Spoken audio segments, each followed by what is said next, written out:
future toppers, my name is Akansha Verma. Welcome back to our channel Study Warehouse. आज हम discuss करने वाले हैं 10 proven techniques जिससे आपका स्कोर 90 प्लस आ सकता है.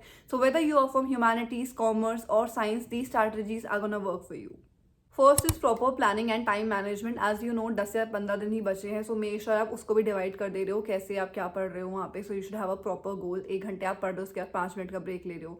Then you are studying, then you taking 10 minutes break and then lunch हो रहा है. Whatever is happening throughout the day you are studying only. Okay, बस ये है कि आपको इतना बर्न आउट नहीं हो जाना है कि आप बिल्कुल ही बोर हो जाओ पढ़ाई से, बट मेक श्योर आप प्रॉपर ब्रेक्स ले रहे हो. बट ऐसा ना हो कि आप कहीं घूमने चले जा रहे हो और doing some other things. Alright, so please create a realistic timetable. And also अगर आपके अभी 12th में अच्छे मार्क्स आएंगे then you have enough time for your college as well. So अगर आपके अभी के बेसिक्स क्लियर रहेंगे then your college journey is gonna be much easier.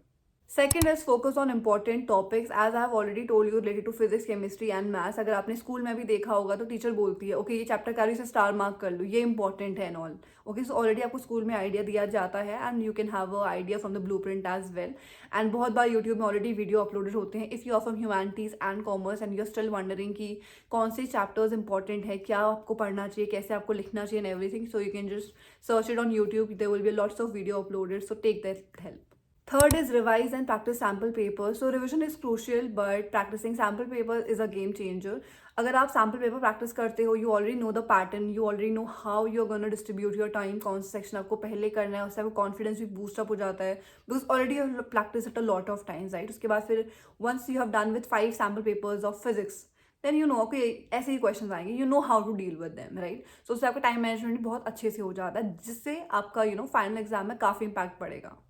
Fourth है study smart not hard. So instead of cramming something for hours, make sure आपको उसका concept पता है. अगर कंसेप्ट आपको पता है, so irrespective of that particular question, अगर आपको उस टॉपिक से रिलेटेड, उस कॉन्सेप्ट से रिलेटेड 10 क्वेश्चन भी दे देंगे तो आपको समझ में आएगा, राइट? सो रटना छोड़ो, कंसेप्ट ज़्यादा समझते हुए चलो, that is gonna help you. आप कोई माइंड मैप बना सकते हो which can be useful. YouTube में अगर कोई भी टॉपिक आपको समझ में नहीं आ रहा है, एक बार डालोगे तो कितने कलरफुल नोट्स के साथ, वहाँ पे डायग्राम के साथ हर चीज़ समझाई जाती है. So you can just take that help. Fifth, stay consistent and stop procrastination. So as you already know 10-15 दिन ही बचे हुए हैं आपके एग्जाम के and then you will be done with it. So make sure जितना भी टाइम बचा है आप कंसिस्टेंटली कर रहे हो. प्रोकास्टिनेट बिल्कुल भी नहीं कर रहे हो कि इसे नहीं शाम को करेंगे, इसे कल करेंगे, ऐसे करेंगे. What ever time you have is right now. So begin from now and आपका रिजल्ट अच्छा ही रहेगा. बट अगर आप सोचो कि नहीं ये वीडियो आज देख लिया, कल से स्टार्ट करेंगे और 2 घंटे बाद करेंगे, अभी तो हम कुछ और काम कर रहे हैं and all that should not happen. अगर वो आपका पढ़ाई से रिलेटेड है, that you are doing 2 hours बाद आप कोई और पर्टिकुलर टास्क कर रहे हो एंड अभी आप कुछ और पढ़ाई करो, that is a different thing. But make sure study से रिलेटेड आप प्रोकास्टिनेट बिल्कुल भी नहीं कर रहे हो. 6, take care of your health. So make sure आप प्रॉपर बैलेंस डाइट खा रहे हो, ज़्यादा कुछ ऐसा आइसक्रीम वगैरह नहीं खा रहे हो जिसकी वजह से आपको कोल्ड कफ और मे बी फीवर हो. Because even if you are sleeping 7 to 8 hours in a day, अगर आपको फीवर वगैरह आ गया, you have to take medicine and then आप 10 घंटे दिन में सोओगे. And also if you are not well, so obviously you're not gonna perform at your best, right? So उसमें आपके मार्क्स काफ़ी इफेक्ट होंगे, आपकी स्टडीज रूटीन आपका काफ़ी इफेक्ट होगा.